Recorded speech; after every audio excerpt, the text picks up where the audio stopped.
Hey guys, welcome to Sahaj Learning. I'm Kundan Gop. In this video, we are going to talk about solutions. Solution is nothing but a homogeneous mixture of two or more than two components.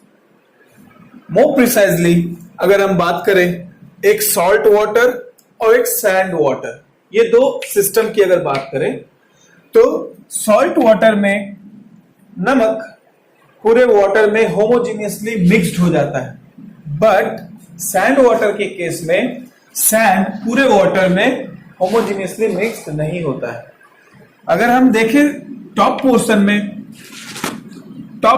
में sand का composition और water का composition अलग होता है, वहीं bottom portion में अलग होता है।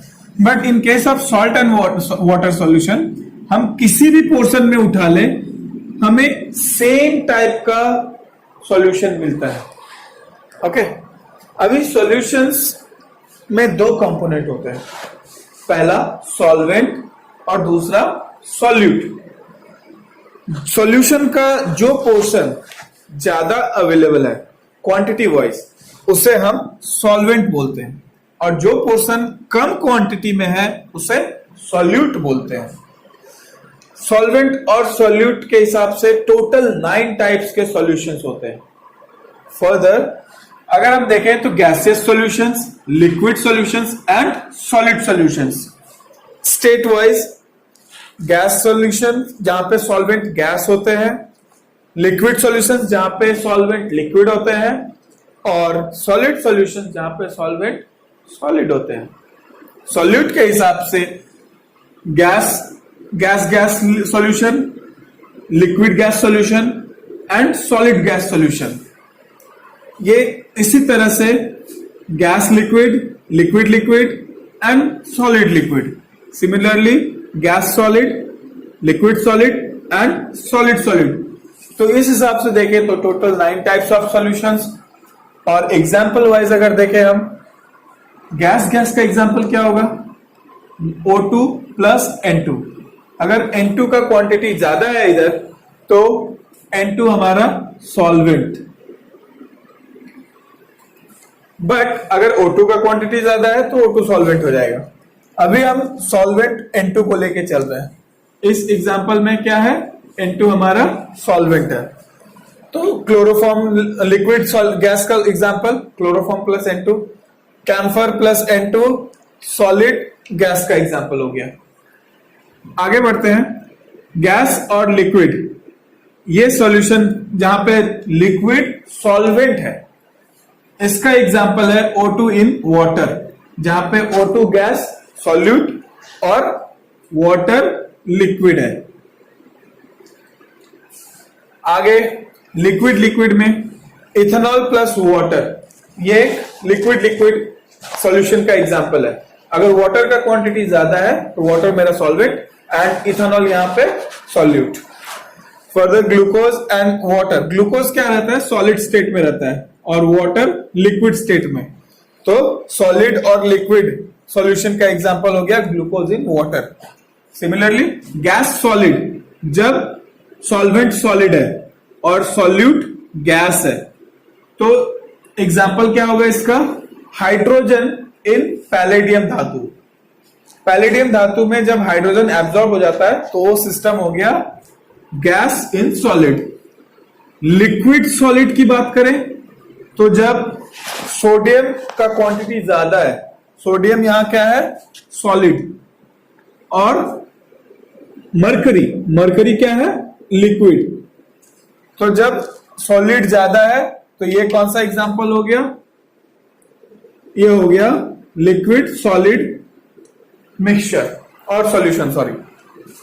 सिमिलरली अगर हम सॉलिड का एग्जांपल ले, सॉलिड का एग्जांपल हो जाता है कॉपर एंड गोल्ड का मिक्सचर। फॉर एग्जांपल गोल्ड, आप देखते हैं अलग अलग दुकानों में, सोनार की दुकानों में अलग अलग कैरेट का गोल्ड मिलता है। इसमें जो इम्प्योरिटी आती है गोल्ड की, वो बेसिकली कॉपर की वजह से आता है। मेजॉरिटी पार्ट क्या रहता है? गोल्ड यहां पे मेरा क्या हो जाएगा? सॉल्वेंट। और जो लो कॉन्सेंट्रेशन में है उसे हम क्या बोलेंगे? सॉल्यूट। सॉल्यूशन चैप्टर को समझने के लिए आपको कंसंट्रेशन समझना बहुत जरूरी है। कंसंट्रेशन कैसे मेजर कर सकते हैं? कंसंट्रेशन मेजर करने के लिए दो मेथड है, एक है क्वालिटेटिव मेथड और दूसरा है क्वांटिटेटिव मेथड। क्वालिटेटिव मेथड में आपको एग्जैक्ट अमाउंट का पता नहीं चलता है। For example 1 spoon sugar dissolve in 1 glass of water. Second method है आपका क्वांटिटेटिव मेथड। क्वांटिटेटिव मेथड अगर एग्जाम्पल के तौर पे लें तो 10 gram of sugar dissolve in 100 gram of water, मतलब इसमें आपको मेजरमेंट का पता चलता है। कॉन्सेंट्रेशन को क्वांटिटेटिव मेथड से मेजर करने के लिए बहुत सारे तरीके हैं।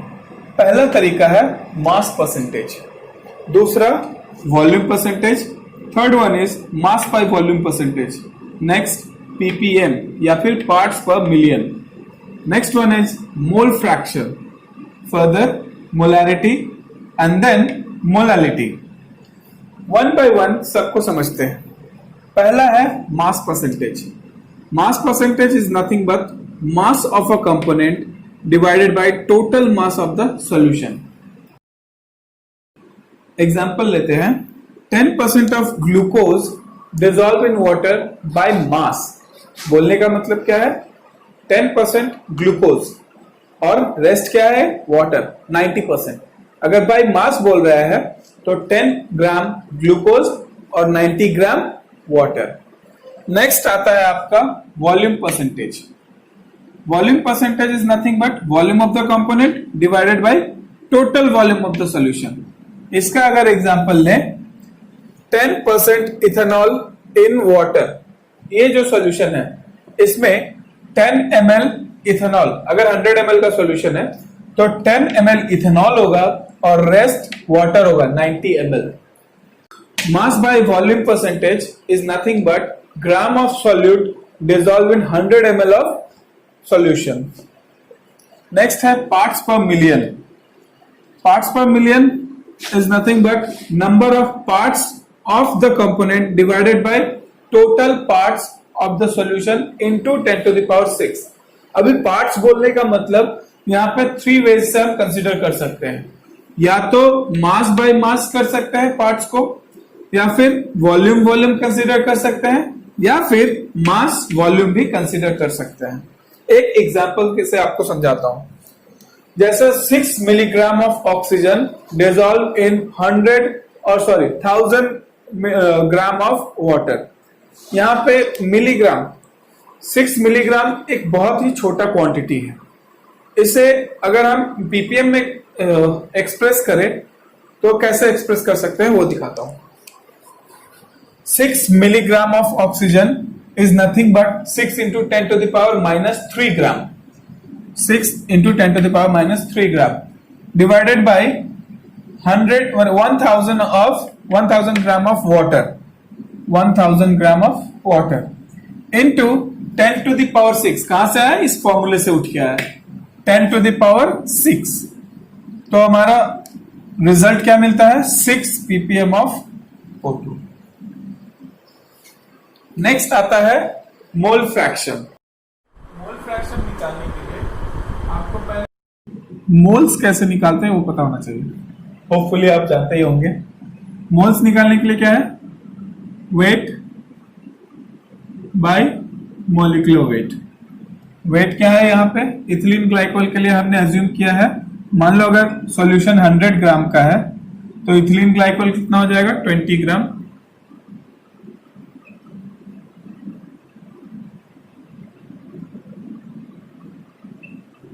और 80 ग्राम क्या हो जाएगा? वाटर। तो अभी इथिलीन ग्लाइकोल का मोल्स निकाल लेंगे।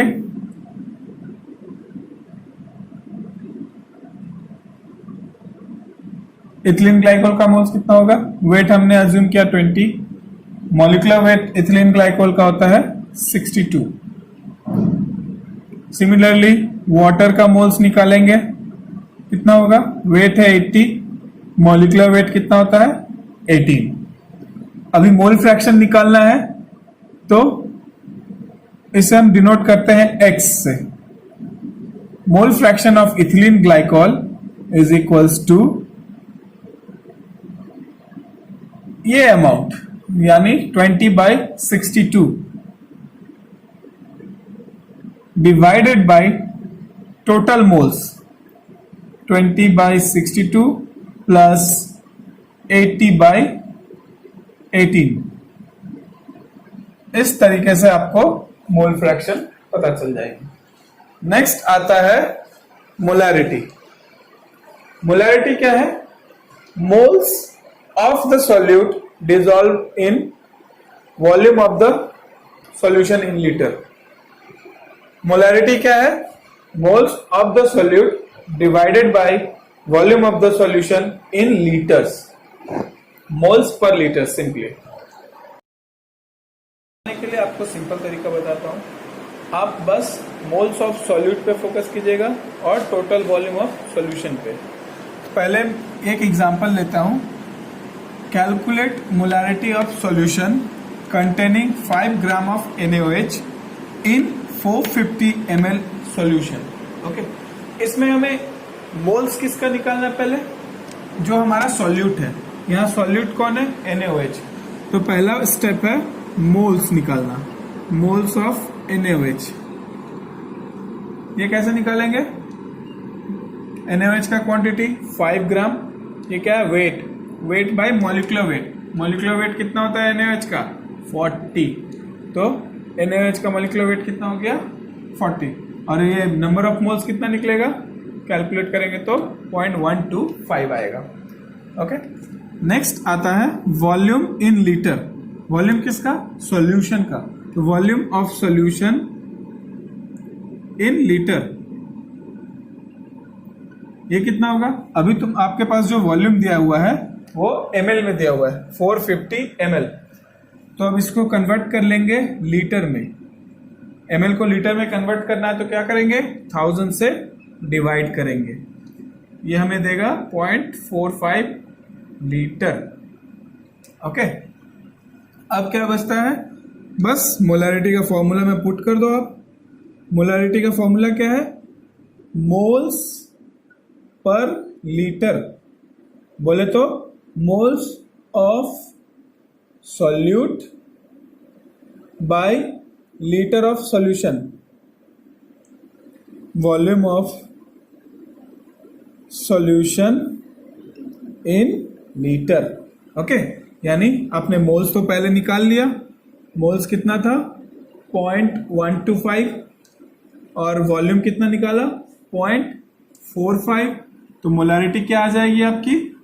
0.125 divided by 0.45 is equals to 278।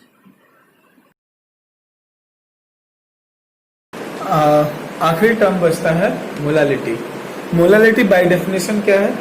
Moles of solute divided by mass of solvent in KG. एक बेसिक डिफरेंस है मोलैलिटी और मोलैरिटी का।